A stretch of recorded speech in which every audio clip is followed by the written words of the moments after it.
Une personne qui porte une blessure intérieure peut présenter divers comportements qui peuvent indiquer sa souffrance émotionnelle. Voici quelques exemples de comportements courants chez quelqu'un qui souffre d'une blessure intérieure. 1. Retrait social. La personne peut se retirer de ses interactions sociales habituelles.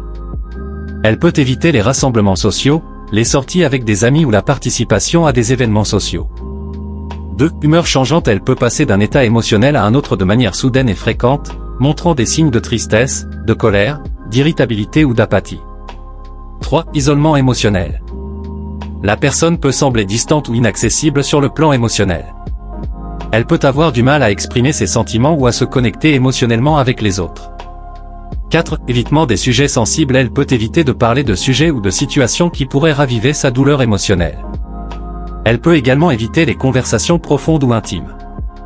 5. Autocritique excessive. Elle peut être dure envers elle-même et avoir une faible estime de soi. Elle peut se blâmer pour ce qui s'est passé ou ressentir un sentiment de honte ou de culpabilité. 6. Défense émotionnelle. La personne peut utiliser des mécanismes de défense tels que le déni, la minimisation ou la projection pour éviter de faire face à sa douleur émotionnelle. 7. Recherche d'apaisement dans des comportements destructeurs. Elle peut chercher à soulager sa douleur émotionnelle par des comportements destructeurs tels que la consommation excessive d'alcool, la drogue, l'alimentation compulsive ou d'autres comportements addictifs. 8. Problèmes de sommeil ou d'alimentation. Elle peut rencontrer des difficultés à dormir ou à maintenir une alimentation équilibrée en raison du stress émotionnel.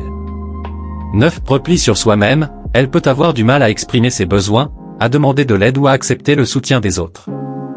Elle peut se sentir seule et isolée dans sa douleur.